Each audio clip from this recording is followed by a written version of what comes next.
daawade dhagayste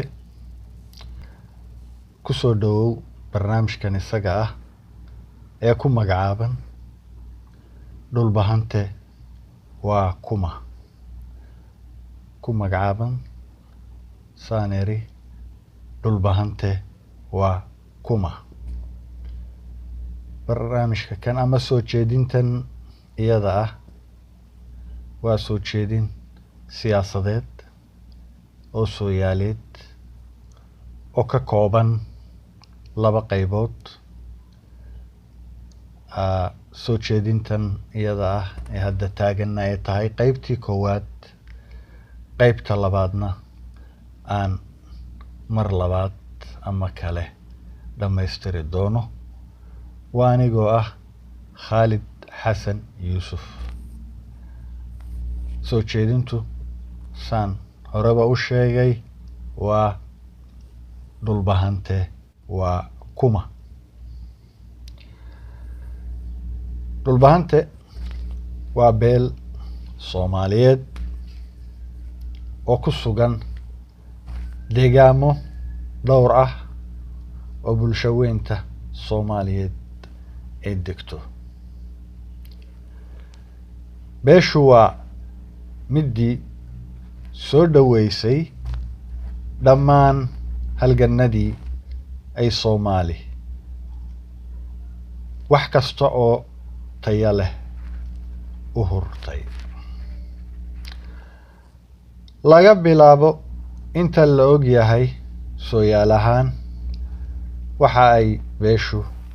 ka mid ahayd halgankii Soomaalida ay kaga hortagtay xadgudubyadii xabashida ee sooyaaleed sida uu tilmaamayo buugga ku magacaaban futuux alxabasha oo muujinaya in beeshu ay ka mid ahayd beelihii harti daarood iyo guud ahaan beelihii Soomaaliyeed ee ka qayb galay iska caabintii xadgudubyadii xabashida buuggaas oo uu qoray nin Carab ah oo ku tilmaamnaa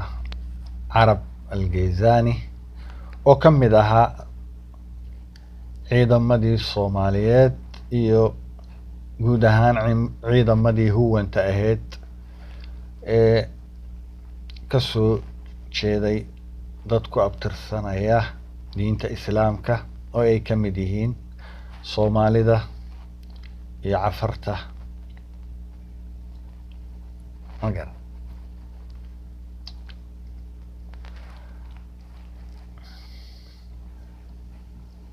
buuggaas runtii wuxuu xusay dhammaan dhacdooyinkii sooyaaleed xilligaas isaga ah tilmaaman ka dhacday aagagii kala duwanaa ee bariga Afrika uu ka mid ahaa geyiga Soomaaliyeed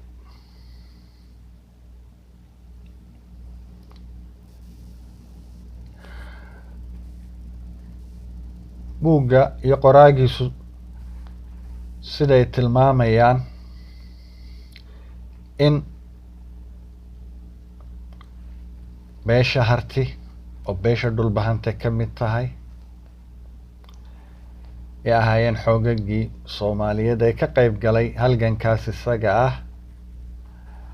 ayna ka soo hayaameen deegaanka lagu magacaabo Maydh deegaankaasoo ka mid ahaan jiray deegaamadii ay beesha harti hore u deganaan jirtay Dhulbahantana ay ka mid ahaayeen deegaankaasoo ka tirsan gobolka Sanaag qarkana u saaran inta u dhaxaysa buraleyda Surad iyo daadega inta u dhaxaysa buraleyda Surad iyo daadega xeebta Soomaaliyeed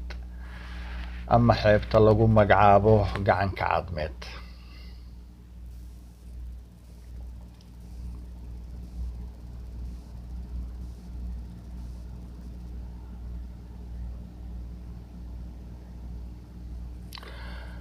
sidoo kale beesha Dhulbahante degaankeedaas tilmaaman waxaa ka mid ah degaamo dhowr ah ay ka mid yihiin Ceer Gaabo, Ceelaf Weyn, Gar Adag, Taleex, Laascaanood, Oog, Caynaba, Baydh, Burco, Shiikh, Buuhoodle. deegaamadaas oo isugu jira kuwa beeshu hore u degi jirtay iyo kuwa ay maanta degto oo aanay qaarkood ku sugnayn xilligan isaga ah.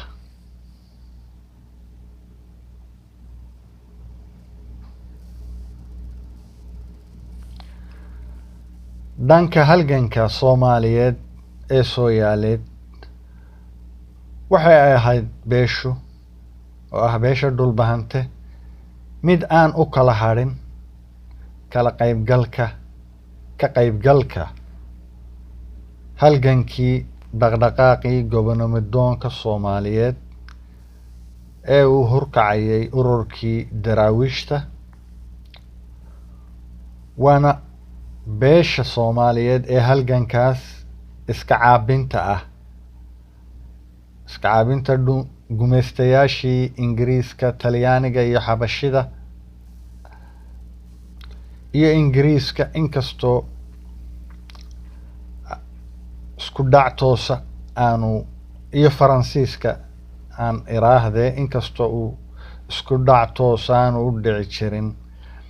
ama aanu u dhex marin dhaqdhaqaaqii gobonimo-doonka Soomaaliyeed ee daraawiishta iyo xoogagii Faransiiska ee ku sugnaa cariga xeebta Soomaaliyeed ama lagu magacaabo Jabuuti oo ah cari wadaag oo u dhaxeeya labada bulsho ee Soomaaliyeed iyo Cafarta. runtii dhammaan iska caabintaas iyada iyo ka hortagyagaas iyaga beesha Dhulbahante si buuxda oo aan madmadow ku jirin oo cad ayay kaalintooda uga qaateen wax kasta oo lama huraanna ah, macnihii ugu quudheen halgankaas Soomaaliyeed oo aanay u kala hadhin beeshu ka qaybgalkiisa marka runtii loo barbar dhigo beelo Soomaaliyeed. beeshu waa mid uu ka soo gaadhay dhib badan oo siyaasadeed,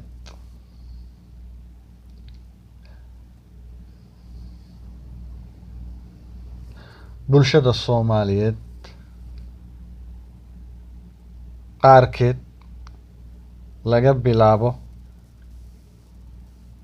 in laga raacay guumaystihii Ingiriiska oo xasuuq badan gaarsiiyey, laga bilaabo mid ka soo gaadhay isagana dhaqdhaqaaqii ay ka mid ahaayeen ee ku magacaabnaa daraawiishta,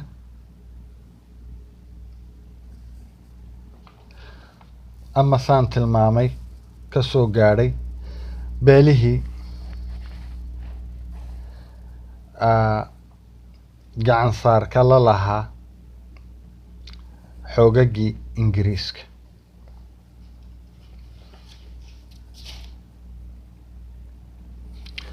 beeshu waa tan sidoo kale xilligii sooyaalka cusub ee Soomaaliyeed ama la oran karo a modern history ama taariikh alxadiid uu ka dhashay una ka mid ahaa haldoor siyaasadeed oo lahaa soo jeedintii in Soomaalidii midowday 1960kii ay muuqaal siyaasadeysan oo horumarsan in labadii gobol isugu yimaadaan, balse ay dhacday in taladaas iyada ah iyo soo jeedintaas iyada ah la hareer maray soo jeedintii ka timi oday Cali Garaad ee ku saabsaneyd in saami qaybsiga siyaasadeed oo ka dhaxeeya labada gobol meel la isla dhigo iyadoo aan u diidsanayn midowga, balse ay ka ahayd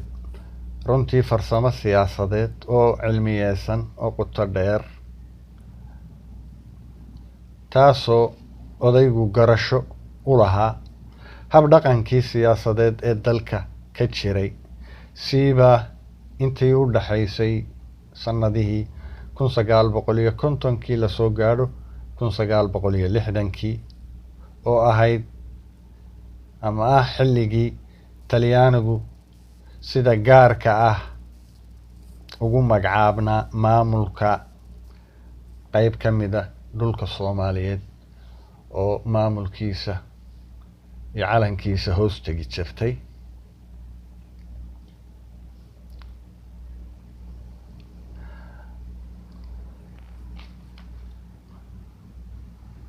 dhegeyste ama daawade, saan hore u tilmaamay,